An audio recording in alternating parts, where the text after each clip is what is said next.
अच्छा जनाब, सैयदा तो आबिदा और जाहिदा थी, सैयदा को जरूरत क्या थी? आप क्या समझते हैं कि सैयदा जाती जागीर लेने के लिए गई थी? कई दफा जालिम के चेहरे से नकाब उठाने के लिए भी कोई इकदाम करने पड़ते हैं।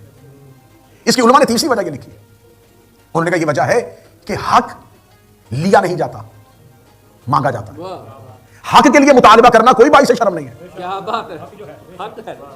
किसी इंसान का कोई माल चोरी हो जाए, वो खामोश होकर घर बैठा रहे, मुझे जरूरत ही नहीं है कंप्लेंट की, हो सकता है चोर वापस कर जाए। तो जब तक वो अपने हक के लिए उठेगा नहीं तो वापस कहां से होगा?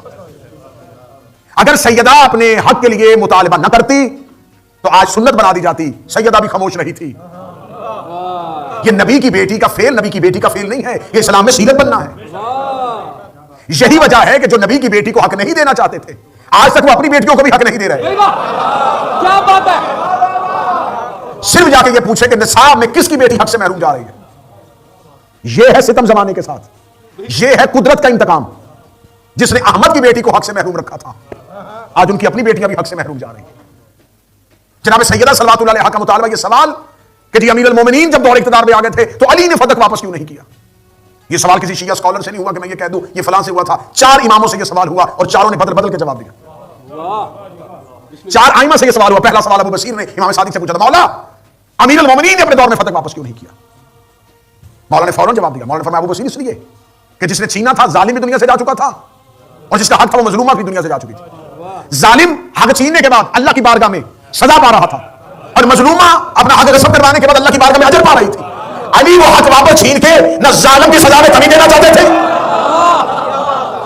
और न मजलूमा के अजर में कमी देखना चाहते थे, क्योंकि जालिम भी अल्लाह के पास जा चुका है और मजलूमा भी अल्लाह के पास जा चुका है। दूसरा सवाल हुआ 7वें इमाम से। उसने पूछा कि मौला अमीरुल मोमिनीन ने अपने दौर में आके फतक वापस क्यों नहीं किया? 7वें इमाम मुस्कुराए और मुस्कुरा के फरमाने लगे, हम, और ये लफ्ज इमाम के हैं, हम अहले बैत के यहां ये शुआर पाया जाता है, जो चीज हमसे जुल्मन छीन ली जाए हम उस पर तसर्रुफ इसलिए नहीं करते कि जालिम की सजा में कमी ना हो जाए। जुल्मन छीने जाने वाली चीज को हम दोबारा दस्तरस में इसलिए नहीं लेके आते ताकि जालिम की सजा में कमी ना हो। 7वें इमाम ने फिर इसकी मिसाल दी। फरमाया जब रसूल अल्लाह मक्का से हिजरत करके मदीना आ गए थे तो उनके आबाई मकान पर कब्जा हो गया था।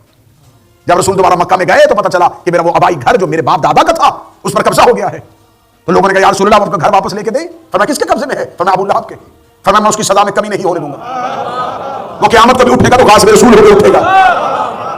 नबी ने ये बता दिया था कि जो मासूम के हक में गासिब हो जाए फिर क़यामत वाले दिन भी वो अपनी नमाज और अपने रोजे की वजह से नहीं उठेगा, वो अपनी इसी जुर्म की वजह से उठेगा। यही वजह है कि सैयदा का माल खाया गया, अली ने दोबारा इसलिए वापस नहीं लिया कि जब क़यामत वाले दिन उठे तो अपने किसी और स्टेटस के साथ ना उठे, गासिब सहरा के नाम के साथ उठे।